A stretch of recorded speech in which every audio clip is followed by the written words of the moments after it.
generates, this business generates in a day or in a week, depending on your agreement with you know.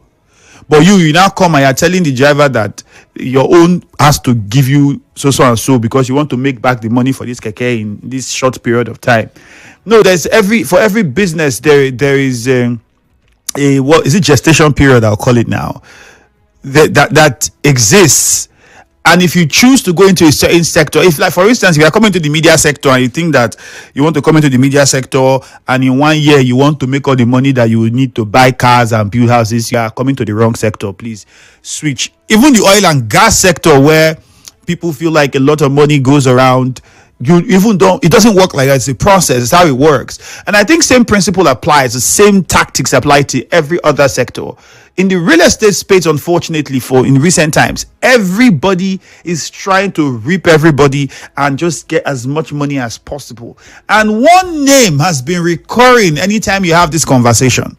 They call them agents. Now, these agents, in quote, if you really look at it, aren't really agents. There's sometimes a group of people who are locals of a certain area or natives of a certain area, and then they have no job, nothing to do, and this is one way they think they can make money, and then they call themselves agents. So even when you see a house and you are the one who went and you got the number yourself and you called, I've seen it has happened to me.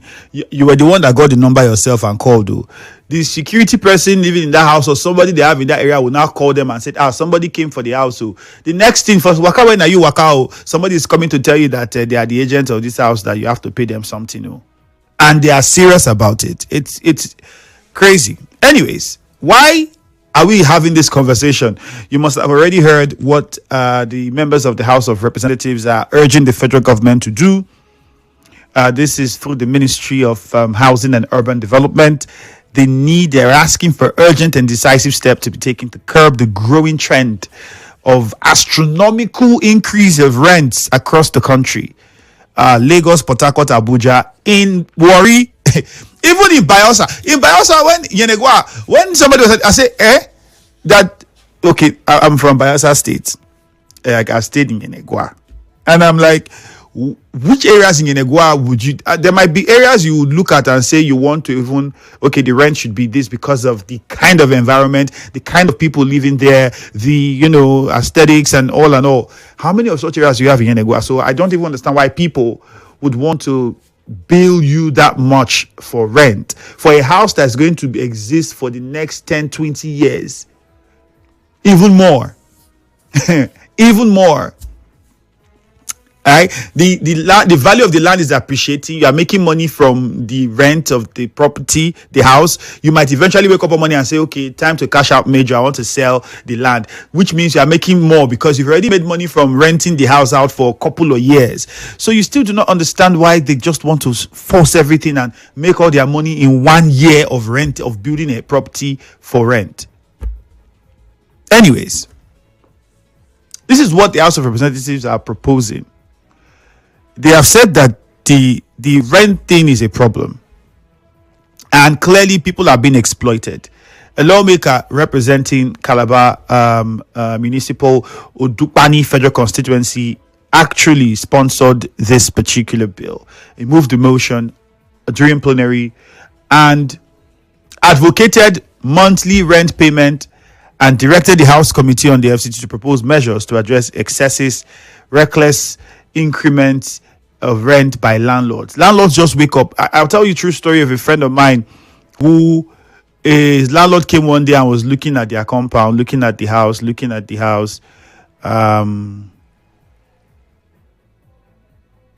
And this is what, so listen to me. So the landlord came, I was looking at the house was not painted. It was okay. It was an okay property.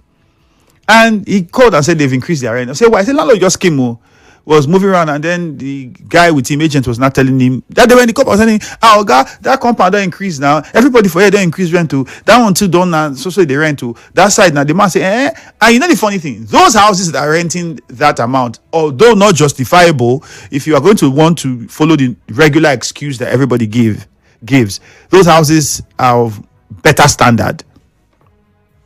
Right? But guess what? Just because these people have been increasing, the landlord came to increase this own. Say, everybody will pay. They said right there on the spot. It's not like Why? Because he's looking at how much he's going to make out of this. Which forced me to even start telling people, if you are renting a house, please make sure the owner, the landlord of that house, the owner of that house, his sole income is not the rent from that house. Because if his sole income is the rent he gets from that house, that's his sole source of income, you guys might be in problem. You guys might just be in problem. And if he does not have a good heart, he could wake up anytime if he's not feeling too well, or there are bills he needs to pay, and you are the ones that will pay the bills for him. Is increasing the rent. That's what happens. Anyways, back to the bill.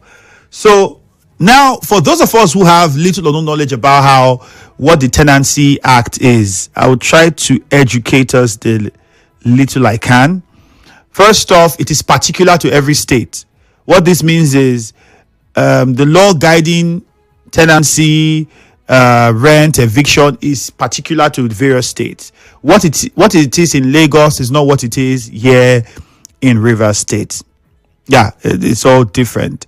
The Nigerian tenancy law, the primary purpose of the law is to regulate the relationship between landlords and tenants, establish rights, obligations of tenants and landlords.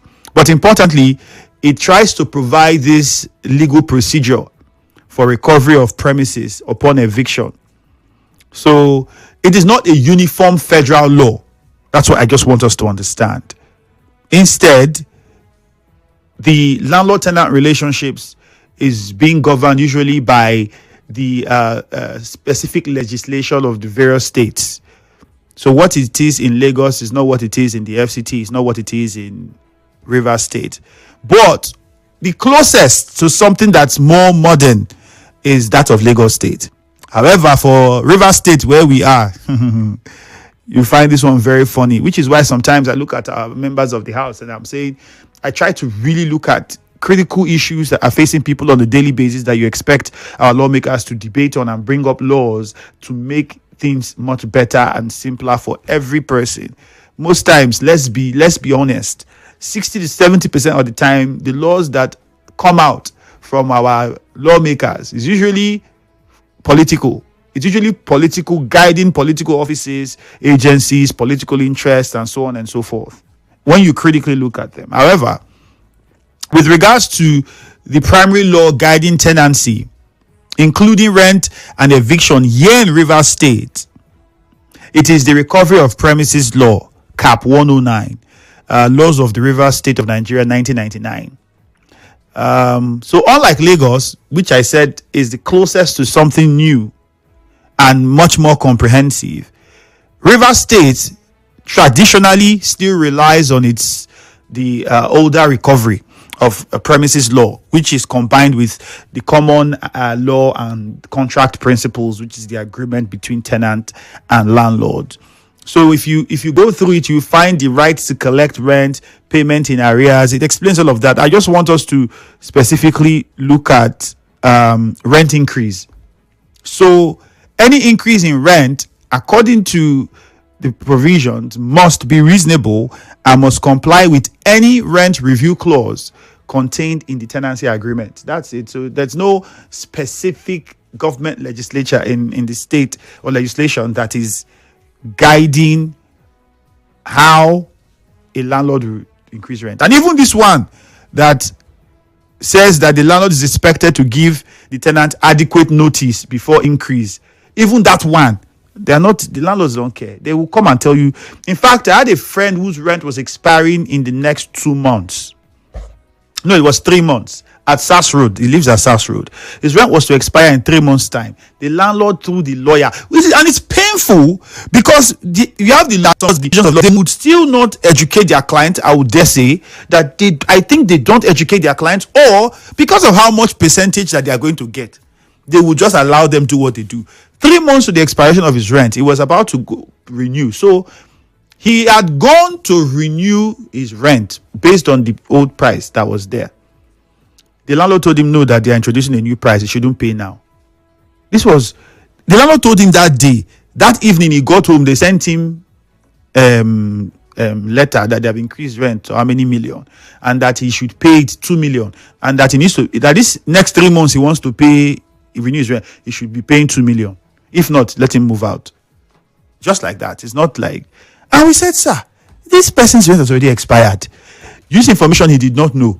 Only for him to send you money. In fact, he had sent him money paying for rent, and they send the money back, telling him that no, they want to increase it. So, and that was. I'm like, if that's the case, wouldn't you wait till the next cycle? He said no, that you have to pay now. No, it was even a month. It wasn't 3 months. A month to the expiration of his rent, and he wanted to renew, and they told him no, new price, pay or park, and that's just how it happens. And the big question is, when you look at this behavior, it reminds me of something that was trending from VDM. I think VDM was talking things about the phones and how people sell. It's even the same thing with people who do this importation business. So, to a large degree, we are also our problem. As I agree that the government has some role to play, but we as a people are also our problem. People that import stuff, we import stuff quite cheap, relatively cheap, very cheap, if you ask me. If you add all the expenses they pay with the freight, importing, clearing, everything, if you add it and you want to break it down, at least whatever they are going to add on top as profit should be around what? 20% if you want to do. Maybe you are too greedy. But guess what? You have people who buy things that cheap come into the country and want to sell it with a percentage of over 100, 150, 200% increase. Like, and they will do it and tell you, oh, and you are wondering why the thing is very expensive, and it ought not to have been that expensive. And that's similar to what we're seeing in the houses. Agents encouraging landlords because they're thinking of the more percentage they are going to get out of it. Companies that handle properties for different landlords to rent, not also doing the best, because you are collecting agent fee from that money, everything, and yet you are expecting me to still go and pay agent fee to somebody because the person gave me a phone number of somebody to call. Clearly, the whole system is bastardized and not organized. And I think with what the House of Reps is saying now, it's a call to members of the Riverside Assembly to sit down, because states would have to look at it and begin to look at how they want to domesticate it, looking at the peculiarity of Tenancy Act, which means that each state has a role to play in what its own laws that guides this should be. After the break, we hear your thoughts. For more talk,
right, Appest 8, good morning. My name is Ifiemi Andrew. With this development, with regards to trying to cap the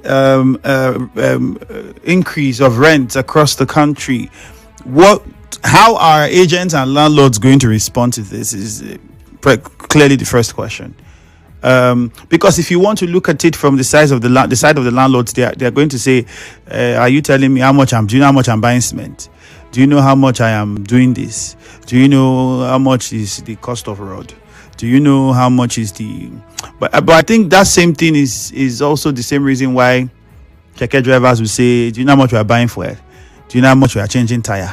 Do you know how much is this one? Do you know how much is engine oil? Do you know how much is?" The same thing market woman would say, "Do you know how much you pay for transport?"